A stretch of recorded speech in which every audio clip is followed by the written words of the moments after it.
मेरे पिताजी को तकरीबन 30 लीटर पर ऑक्सीजन चल रही थी। दीपावली का समय था सन 2020 का।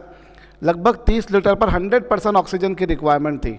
और ये कहना गलत नहीं होगा कि तकरीबन मौत के मुंह से डॉक्टर साहब जो है वो मेरे पिताजी को निकाल कर लाए हैं। 2003 से 2007 तक मैंने स्कूल के साथ में ही कॉम्पिटिटिव एग्ज़ाम की तैयारी जो है वो सरदाना पे स्टार्ट की।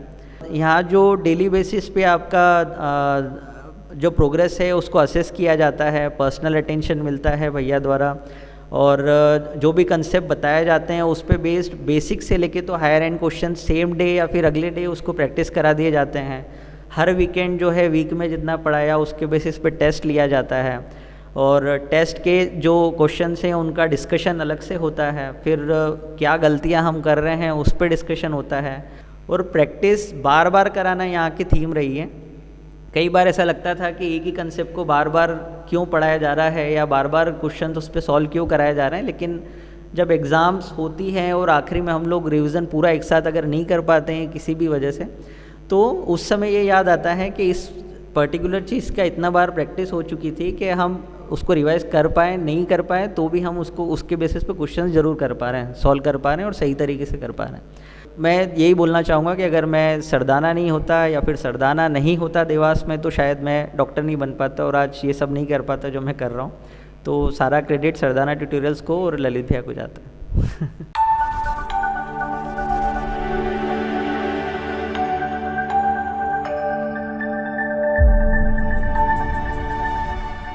जय श्री राम। पिछले 2 सालों से हम लोग देख रहे हैं हमें कोविड ने बहुत सताया है। 2 वेव्स आकर जा चुकी हैं और तीसरी वेव या तो आ चुकी है या आने की कगार पर है। तो उसी से संबंधित एक डॉक्टर अश्विन सोनगरा हमारे साथ में हैं। Doctor Ashwin Songara MBBS MD chest हैं, जो कि देवास में कोविड के लिए अपनी सेवाएं देने के लिए जाने जाते हैं। और ना केवल देवास में बल्कि देवास के बाहर के भी कई सारे लोग, देवास के बाहर के इंदौर उज्जैन तो आप छोड़िए, हम स्टेट लेवल की बात करें, हम ऑल इंडिया लेवल की बात करें तो कई सारे पेशेंट्स ने इनसे ट्रीटमेंट लिया है। और मैं आगे बढ़ूँ उससे पहले मैं आपको बताऊं, मेरे परिवार ने इनसे ट्रीटमेंट लिया है। मेरे पिताजी को तकरीबन 30 लीटर पर ऑक्सीजन चल रही थी। दीपावली का समय था सन 2020 का। लगभग 30 लीटर पर 100% ऑक्सीजन की रिक्वायरमेंट थी। और ये कहना गलत नहीं होगा कि तकरीबन मौत के मुंह से डॉक्टर साहब जो है वो मेरे पिताजी को निकाल कर लाए हैं। और ऐसे कई सारे लोगों को निकाल कर लाए हैं, कई सारे लोगों को। मेरे स्टाफ में, मेरे स्टूडेंट्स के पेरेंट्स के लिए मैंने कई लोगों को इनका प्रिस्क्रिप्शन यहाँ से भेजा। कई जगहों पर इन्होंने अपनी जो है वो बहुत बहुत सपोर्ट करा। और डॉक्टर साहब 2003 से 2007 तक सरदाना के स्टूडेंट रहे हैं। 2007 में इन्होंने 12वीं की एग्ज़ाम दी और पहले ही अटेम्प्ट में मेडिकल एग्ज़ाम में सिलेक्शन पाया। और एक नहीं, 5 एग्ज़ाम्स में, पहले ही अटेम्प्ट में। जिस मेडिकल एग्ज़ाम के बारे में लोगों को ये एक तरह की लगता है कि उन्हें कि जैसे आपको मेडिकल एग्ज़ाम में सिलेक्शन पाना है, MBBS करने जाना है तो आपको तो ड्रॉप लेना पड़ेगा। 12th के बाद आप रिपीटर बैच ज्वाइन करो, ड्रॉपर बैच ज्वाइन करो और 1 साल, 2 साल, 3 साल का ड्रॉप लो। उस एग्ज़ाम को फर्स्ट अटेम्प्ट में ऑल इंडिया ऐसे लोग नहीं मिलते थे जो फर्स्ट अटेम्प्ट में निकालें, लेकिन इन्होंने पहले ही अटेम्प्ट में ना केवल 5 एग्ज़ाम्स में सिलेक्शन पाया, MPPMT, AIPMT जिसको आप आज की डेट में नीट बोलते हैं, नीट की एग्ज़ाम, उस समय उसको AIPMT कहा जाता था, CBSE PMT, AFMC, ऐसी एग्ज़ाम में पहली अटेम्प्ट में सिलेक्शन पाया। और ना केवल सिलेक्शन बल्कि ऑल इनकी 11th रैंक रही है, 11वीं रैंक, जो कि अपने आप में एक बहुत बड़ा अचीवमेंट है। तो डॉक्टर साहब आज मुझे ना एक न्यूज़ एंकर वाली फीलिंग आ रही है कि आज कोई गेस्ट आया, क्योंकि मैं तो कई बार मेरे स्टूडेंट्स से, पेरेंट्स से रूबरू होता हूँ, पर आज पहली बार मैंने किसी गेस्ट को बुलाया है यहाँ पर। तो मैं आपके माध्यम से हमारे स्टूडेंट्स को, उनके पेरेंट्स को कोविड से संबंधित क्या करना चाहिए, किस तरह के उनको गाइडलाइंस को फॉलो करना चाहिए, मैं चाहूँगा कि इस पर आप थोड़ा सा प्रकाश डालें। जय सिया राम। इंट्रोडक्शन भैया दे चुके हैं। मैं भी सरदाना का स्टूडेंट रह चुका हूँ 2003 से 2007 तक। पहले हम कोविड के बारे में बात करें तो निश्चित ही पिछले 1.5 से 2 साल हम पूरी दुनिया के लिए सबसे कठिन समय रहा है। इस बीच हमने 2 वेव्स देखी हैं कोविड की, जिसमें कि काफ़ी ज़्यादा मॉर्टिलिटी थी, मृत्यु दर काफ़ी रही है। थर्ड वेव जिसकी बातें की जा रही है, जिसमें ओमिक्रॉन वेरिएंट पे बोला जा रहा है कि ओमिक्रॉन वेरिएंट की वजह से है। तो तीसरी वेव मैक्सिमम जगह आ चुकी है। इनफैक्ट हमारे देवास में या फिर आसपास के एरियाज़ में देखा जाए तो पेशेंट्स ग्रेजुअली बढ़ते जा रहे हैं। पहले के सिम्टम्स सभी लोग जानते हैं, सर्दी, खांसी, बुखार, हाथ पैर दर्द, सर दर्द, ये सारे कॉमन सिम्टम्स होते हैं जो किसी भी वायरल फीवर में होते हैं। ओमिक्रॉन अभी जो तीसरी वेव में जो सिम्टम्स सबसे ज़्यादा प्रोमिनेंट हैं, उसमें सर्दी और नाक जाम रहना, गले में खराश, सर दर्द और फीवर, ये सबसे कॉमन सिम्टम्स हैं। लेकिन अच्छी बात यह है कि पिछले कुछ समय में वैक्सीनेशन हमारे यहाँ अच्छे एडमिनिस्ट्रेशन की वजह से बहुत रैपिड रेट से हुआ है, बहुत जल्दी हुआ है, काफ़ी ज़्यादा पॉपुलेशन उससे कवर हुई है और लास्ट वेव में मैक्सिमम लोग इन्फेक्ट भी हो चुके हैं। इस वजह से इम्यूनिटी लेवल जो है अभी इसके कोविड के अगेंस्ट वो काफ़ी ज़्यादा है मैक्सिमम लोगों का। ये भी एक कारण है कि ओमिक्रॉन वेरिएंट ज़्यादा इन्फेक्टिव होने के बावजूद उतना ज़्यादा इम्पैक्ट नहीं डाल रहा है जितना कि लगता है। अगर वैक्सीनेशन नहीं होता या फिर पहले डेल्टा वाली वेव नहीं आती तो शायद इसका भी मॉर्टिलिटी रेट बहुत ज़्यादा रहता। लेकिन अभी ये मैक्सिमम केसेस में सर्दी जुकाम बुखार से वापस लौट जाता है और पेशेंट रिकवर हो जाते हैं। लेकिन एट द सेम टाइम यह नहीं बोलता कि हमको प्रिकॉशंस नहीं रखने हैं। कारण ये है कि हम में से किसी को ये नहीं पता कि हमें वैक्सीनेशन का अभी तक कितना असर बचा हुआ है और अभी थर्ड डोज जो है वो सब लोगों का लगा भी नहीं है। तो इसलिए हम सभी को प्रिकॉशन लेना इसलिए ज़रूरी है कि अगर इम्यूनिटी जिसकी भी डाउन होगी या फिर जिस भी व्यक्ति में कोमॉर्बिडिटीज़ ज़्यादा हैं, डायबिटिक हैं या फिर लंबी कोई बीमारी रही है, तो ऐसे पेशेंट्स में इसके सीवियर होने का रिस्क बहुत ज़्यादा रहेगा। और अगर ये सीवियरिटी लेवल पे जाता है तो डेल्टा वेरिएंट से ज़्यादा सीवियरिटी पे जाएगा। तो इसलिए हमको कोविड अप्रोप्रिएट बिहेवियर फॉलो करना है, जो आज की तारीख में सब लोग जानते हैं, फॉलो हालांकि सब लोग नहीं कर पाते। मास्क इसमें सबसे ज़्यादा इंपॉर्टेंट है, सोशल डिस्टेंसिंग, फ्रिक्वेंट सैनिटाइजेशन, ये सारे प्रोटोकॉल्स जो हम पहले से फॉलो करते आ रहे हैं उनको और ज़्यादा स्ट्रिक्टली फॉलो करने की अभी ज़रूरत है। वैक्सीनेशन मैक्सिमम लोगों के 2 हो चुके हैं, प्रिकॉशन डोज अब आ चुका है, जिसको मौका मिल रहा है या जिसका नंबर आता जा रहा है सभी को वो लगवाना है। स्टूडेंट्स में अभी जो एज ग्रुप्स हैं जिनमें वैक्सीनेशन लग रहे हैं सभी को एनकरेज करना है वैक्सीनेशन के लिए, क्योंकि अब इसी एज ग्रुप ये ऐसा एज ग्रुप रह गया है जिसमें वैक्सीन नहीं लगी है, बाकी एडल्ट्स में मैक्सिमम कवरेज हो चुका है। तो अभी इस एज ग्रुप में भी बहुत ज़्यादा फ्रिक्वेंट ये सारे सिम्टम्स देखे जा रहे हैं। लेकिन एट द सेम टाइम बच्चों में या फिर कहें 18 साल से नीचे वालों में रिकवरी रेट भी उतना ही ज़्यादा है जितना कि ये इन्फेक्टिव है। इस वजह से जो पढ़ाई बाधित हो रही है या जो स्कूल्स ऑफ हैं, आई डोंट नो कि आगे कब तक ये प्रोटोकॉल्स रहेंगे, लेकिन I think over the time जब ये समझ आ जाएगा कि मॉर्टिलिटी ज़ीरो जा रही है और बच्चे बहुत इजीली रिकवर कर रहे हैं तो शायद इसको नॉर्मल सर्दी जुकाम जैसा ट्रीट किया जाएगा। इसके अलावा सारे प्रोटोकॉल्स फॉलो करने के अलावा ट्रीटमेंट में अभी काफ़ी सारे एडवांसेस आ चुके हैं, तो अगर इनकेस होता भी है तो घबराने की कोई ज़रूरत नहीं है। कई सारी नई दवाइयाँ हैं जो काफ़ी कारगर सिद्ध हो रही है इसके अगेंस्ट। तो ओमिक्रॉन या फिर तीसरी वेव को लेके ये सारी बातें हैं जो हम सभी को ध्यान रखनी है। स्टूडेंट्स के लिए कुछ खास, क्योंकि अभी मैं आपको बताऊं अभी स्कूल्स में भी वैक्सीनेशन हुआ है, फर्स्ट डोज कोवैक्सीन की लगी है 15 to 18 ईयर्स, तो तकरीबन 9 से लेकर 12th क्लास के लगभग सभी बच्चे उसमें कवर हो चुके हैं। In fact many of them were already over 18 so they got vaccinated earlier. Now many of them are ranging in this range 15 to 18, तो वो भी वैक्सीनेटेड हो चुके हैं। अदरवाइज डू यू थिंक कि स्टूडेंट्स आर गेटिंग यू से कि इससे इन्फ्लुएंस हो रहे हैं, उनको ऊपर कुछ ज़्यादा कोविड का फ़र्क पड़ रहा है? देखिए, कोविड का अभी अगर तीसरी वेव के अभी तक के डाटा देखें तो फियर फैक्टर ज़्यादा है चीज़ों को लेके। और दूसरी बात, वैक्सीन लगाने के बाद भी फीवर आते हैं, ये नॉर्मल सी बात है, नॉर्मल मैकेनिज़म्स हैं। तो एडल्ट्स में भी आता था, बच्चों में भी आता है। कई बार फीवर के कारण क्या होता है, हाई टेम्परेचर 2-3 दिनों तक रहता है, फिर उनका हाइड्रेशन स्टेटस अच्छा नहीं रहता, पानी कम पीते हैं, खाना कम खाते हैं, तो वीकनेस बढ़ती जाती है। तो फिर एक स्टूडेंट को देख के दूसरे लोगों में फियर फैक्टर डेवलप होता है वैक्सीन को लेके। तो अब अपने हाइड्रेशन को और न्यूट्रिशन को, मतलब खाने को और पीने का, इनका विशेष ध्यान रखिए। अगर फीवर आ भी रहा है 2-3 दिनों तक रहता है, उसके बाद सबसाइड हो जाता है। इस दौरान आप टेम्परेचर का इफेक्टिव कंट्रोल रखिए। प्लेन पैरासीटामोल काफ़ी है टेम्परेचर कंट्रोल के लिए। 2-3 दिन का आप लग रहा है फीवर आ रहा है तो रेस्ट करिए और अपने खान पान पे ध्यान दीजिए। इसके बाद में ग्रेजुअली एंटीबॉडीज़ बनती हैं और टेम्परेचर भी रिकवर करता है, सारे सिम्टम्स भी रिकवर करते हैं। तो इससे घबराने का कोई इशू नहीं है और वैक्सीनेशन को लेके कोई भ्रांतियाँ मन में ना पालें। वैक्सीन लगवानी है और 100% लोगों को लगवानी है। Thank you, hope you all have got benefited because of this. और मीनवाइल मैं आप लोगों को बताऊं कि एक अच्छी चीज़ जो हमारे देवास शहर के लिए होने जा रही है, ये डॉक्टर अश्विन सोनगरा और सरदाना के ही 3 और स्टूडेंट्स मिलकर देवास में एक 100 बेड का हॉस्पिटल ला रहे हैं।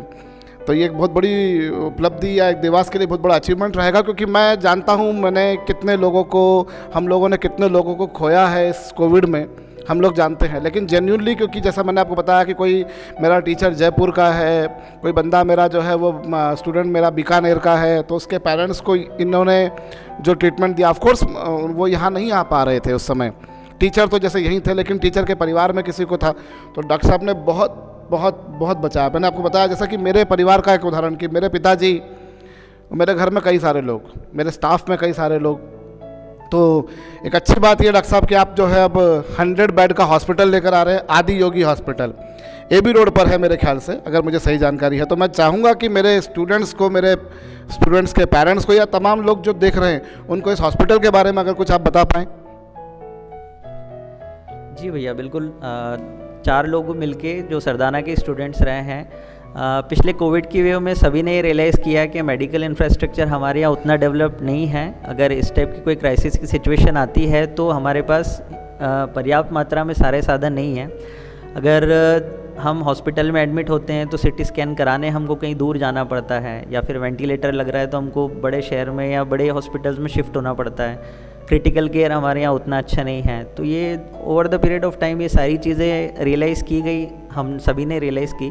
तो यही सब सोचते हुए फिर हम एक 100 बेड सेटअप का प्लान किया, जिसमें कि सारी फैसिलिटीज़, इमरजेंसी सर्विसेज सारी कुछ एक जगह पे अवेलेबल हो। CT scan, sonography, echocardiography, endoscopy, laparoscopy, bronchoscopy, जितनी डायग्नोस्टिक प्रोसीजर्स हैं सब एक रूफ के अंडर हो, जहाँ से पेशेंट एक बार आए तो आपको सारी सर्विसेज वहीं पे एक रूफ के अंडर मिल जाए।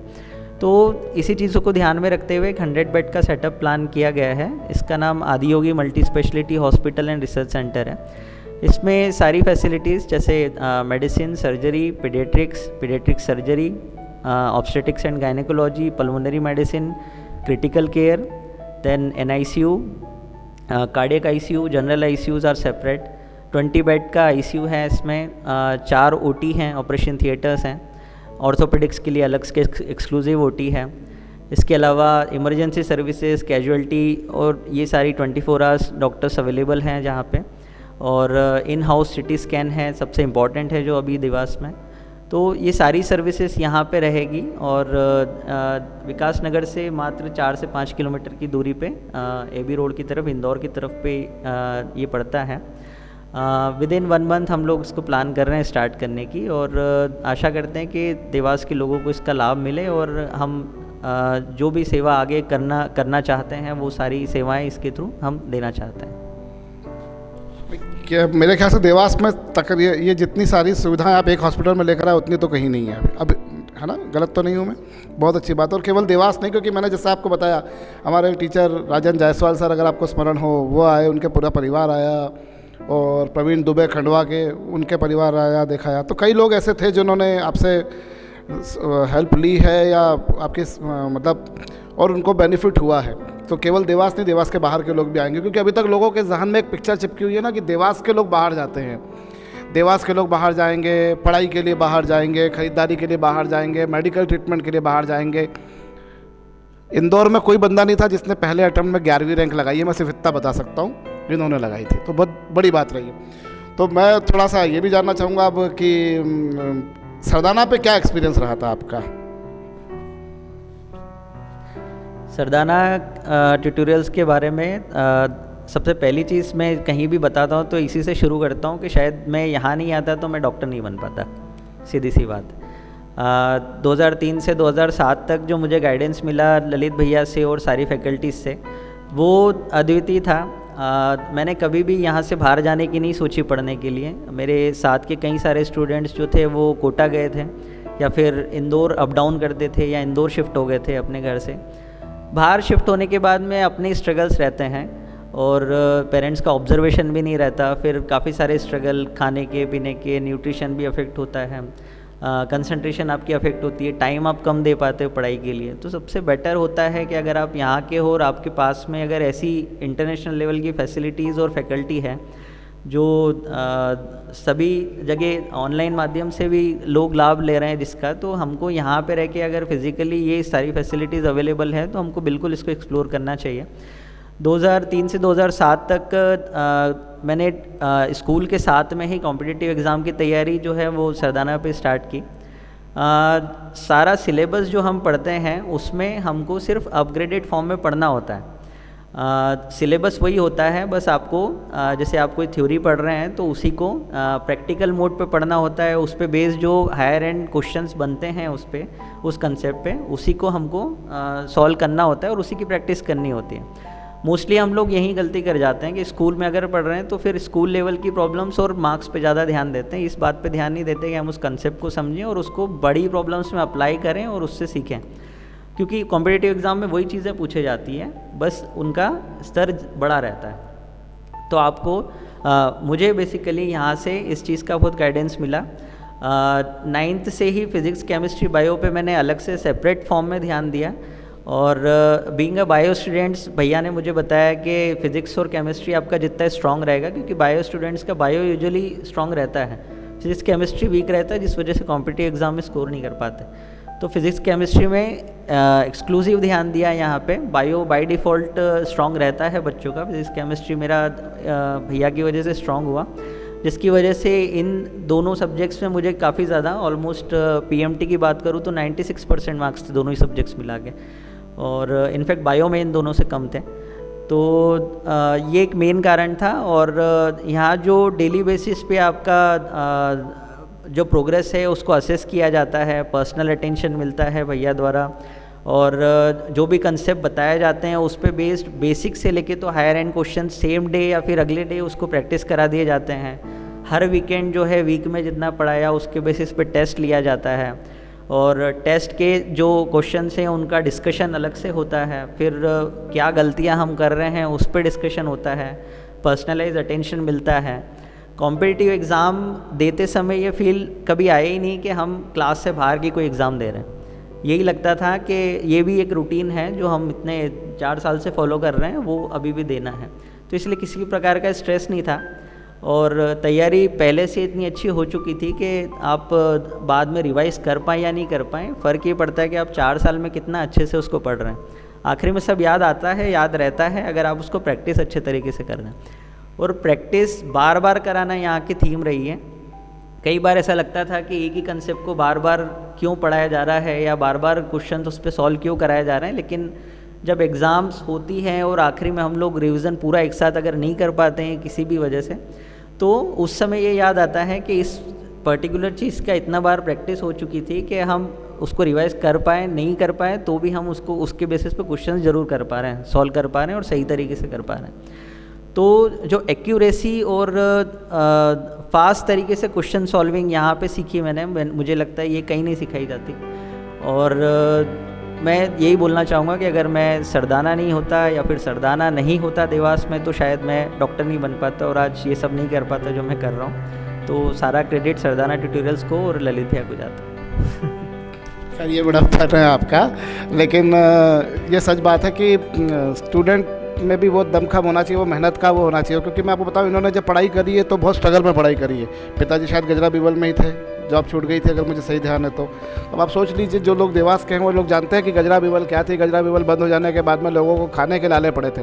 उस समय पर इन्होंने, इनके भैया ने, विकास ने, काफ़ी मेरे ख्याल से विकास, सुशील सोनगरा, इनके परिवार के काफ़ी सारे लोग पढ़े हुए हैं, है ना। इवन ठाकुर, मैं भूल रहा हूँ, आपकी भाभी भी एक पढ़ी हुई हैं यहाँ पर। तो और बाकी आपके जो दोस्त लोग जो पढ़े थे, उनका कुछ अगर एक्सपीरियंस ब्रीफ में अगर शेयर करना चाहें तो। हमारी जो बैच थी 2007, उसमें से आई थिंक मेरे साथ के कम से कम 5 से 6 लोग आईआईटी में सिलेक्ट हुए थे, जिसमें से हाईएस्ट रैंक अंडर 1000 भी लगी थी। मेरा दोस्त था और आईआईटी दिल्ली से उसने बीटेक के एमटेक दोनों किया। इसके अलावा एक और फ्रेंड था जिन्होंने आईआईटी खड़गपुर से बीटेक किया। मेडिकल फील्ड में मेरे ही बहुत अच्छे दोस्त हैं डॉक्टर उपेंद्र, अभी डॉक्टर उपेंद्र हैं, पहले उपेंद्र राठौर थे, तो उन्होंने उसी समय पे टॉप 10 में रैंक स्कोर की थी और सेम उनका भी 4 एग्ज़ाम्स में सिलेक्शन हुआ था, वो भी सरदाना में पढ़ते हुए। तो मेडिकल फील्ड में आज अगर मैं रेट्रोग्रेड देखता हूँ कि मेरी बैच में कितने डॉक्टर्स अभी बन चुके हैं, तो आई थिंक जो बायोलॉजी की बैच थी उसमें 40% के आसपास बच्चे ऐसे हैं जो डॉक्टर बने हैं अभी तक। वो या तो फ्रेशर सिलेक्ट हुए थे या बाद में उन्होंने ड्रॉप लिया, लेकिन फाइनली जो है at the end of the day सब लोग वो अचीव कर पाए जो वो करना चाहते थे। तो यहाँ की खासियत है कि आप जब पढ़ रहे हो तभी नहीं, भैया का टेंशन यहाँ से जब आप कोचिंग अगर छोड़ भी देते हैं और तैयारी कंटिन्यू रखते हैं तो भी उनका पूरा अटेंशन और फोकस रहता है बच्चों पे।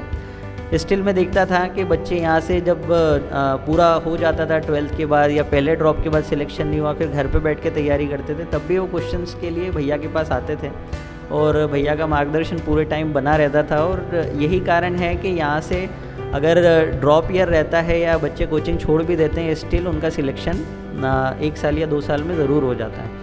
तो ये भैया का मार्गदर्शन और आशीर्वाद ही बोलेंगे कि जिसकी वजह से सब लोग सक्सेसफुल हो पाए। अगर आपको ध्यान हो, जब आपका रिज़ल्ट आया था उस समय मैंने कहा था, जब फ़ोन आया था आपने फ़ोन लगाया तो मैंने कहा था कि शायद मेरे को ये चीज़ सपने में भी आई थी, क्योंकि इनसे पहले जैसे डॉक्टर उपेंद्र का पता, डॉक्टर उपेंद्र की 9th रैंक थी। अब डॉक्टर हो गए तो इसलिए हम डॉक्टर बोल रहे हैं, उस समय तो उपेंद्र राठौर थे, वो 9th रैंक थी उसी समय और इनकी 11th रैंक थी। और इन्होंने जब फ़ोन लगाया तब मैंने कहा था कि यार अश्विन, मुझे सपना आया था कि तुम्हारी 11th रैंक लगी है। मैं गलत नहीं बोल रहा हूँ, और लिटरली ये वर्ड्स थे हमारे। तो कई बार होता है क्योंकि दिख रहा था भैया पूत के पाँव पालने में नज़र आते हैं, और हमारे बहुत सारे पूत यहाँ जो बैठे हैं वो कैपेबल हैं। तैयारी करना पड़ती है और मेहनत का और कोई सब्स्टिट्यूट होता नहीं है। जब आप अच्छी मेहनत करेंगे तो आप अपने डेस्टिनेशन पे पहुंच पाएंगे। बहुत सारे लोग इनके साथ के एनडीए में शैलेंद्र सिंह कुशवाहा, अब तो लेफ्टिनेंट कहीं ऊपर रैंक पे पहुंच गए होंगे, वो नेवी में है वो, है ना। तो जो लोग मेहनत करते हैं वो समय रहते इतनी चीज़ें पा लेते हैं। तो देखिए डॉक्टर साहब ने आपको बता दिया है कि आपको कोविड के लिए क्या करना है, पर मैं तो चूँकि मैंने पहले भी कहा मैं 3 काम जानता हूँ, पढ़ना, पढ़ाना और पढ़वाना। तो बेटर यही है कि हम जो भी कर रहे हैं, भले हमारी क्लासेस ऑनलाइन लग रही हैं, ऑफलाइन लग रही हैं, whatever we have to study and there is no substitute of work. आपको काम करना पड़ेगा, मेहनत करनी पड़ेगी, डिटर्मिनेशन के साथ में करना पड़ेगा। और जैसा कि आपको डॉक्टर अश्विन ने भी बताया कि आपको बहुत बेसिक चीज़ों को ले लेकर चलना है। और अब तो एक अच्छी बात ये हो गई है कि अब पहले स्कूल में अलग चलता था, कोचिंग में अलग चलता था, अब तो साधारण के स्कूल में ही सब कुछ हो चुका है। आपके सामने आपने लास्ट ईयर जिन बच्चों को पढ़ाया है, आपको शायद पता हो, पढ़ाया इन द सेंस आपने बच्चों को ट्रीटमेंट दिया है। क्योंकि हमारे हॉस्टल में जब भी कभी किसी की तबीयत वगैरह या कुछ भी हमको लगता है तो हम डॉक्टर साहब के पास ही दिखाया करते हैं। अब एक अच्छी बात है कि हमारे लिए सीधा सीधा हॉस्पिटल ही आ रहा है। तो आपके पढ़ाए हुए लास्ट ईयर के स्टूडेंट्स, आपको ध्यान हो अगर, जिनको आपने देखा है 701 मार्क्स आए एक के नीट में, एक के 686 मार्क्स आए, and they all have been freshers. पर वो दौर था आपका जब लोग सोचते नहीं थे, अब धीरे धीरे सोचना शुरू कर दिया है। तो hope you all have got benefited of this. Follow whatever he has said, and if you are a student and you want to get success, then definitely whatever I have told you is just because कि आप लोग अपना career अच्छा बना सकें। Hope you have enjoyed this। पहली बार हमने कुछ ऐसा प्रयास करा। जय श्री राम। एक चीज़ और मैं ऐड ऑन करना चाहूँगा सभी स्टूडेंट्स के लिए कि पढ़ते समय आपके कहीं दोस्तों से कांटेक्ट होंगे, कोई कोटा में पढ़ रहा है या कोई इंदौर में पढ़ रहा है, कोई एलन में पढ़ रहा है। किसी के टेस्ट सीरीज़ के पेपर्स देख के आपको ऐसा लगता होगा कि इनका लेवल बहुत ज़्यादा जा रहा है, हम शायद उतना नहीं पढ़ रहे हैं। तो ये सारे भ्रांतियाँ या डाउट्स अपने मन से निकाल दीजिए। जो कंसेप्ट यहाँ पढ़ाए जाते हैं वो सफिशेंट है। आईआईटी, ऑल इंडिया पीएमटी या अब नीट होती है, कोई भी एग्ज़ाम क्लियर करने के लिए वो मोर देन सफिशेंट है। आप जो भी टीचर पढ़ा रहे हैं उस पर भरोसा रखिए। अल्टीमेटली आपकी मेहनत सबसे ज़्यादा इम्पॉर्टेंट है। उनका जो पार्ट है वो अपने बेस्ट तरीके से प्ले करते हैं, आपको अपना पार्ट बेस्ट तरीके से करना है। अगर ये दोनों चीज़ें अपने आप में बेस्ट हो तो सिलेक्शन से कोई नहीं रोक सकता आपको। All the best.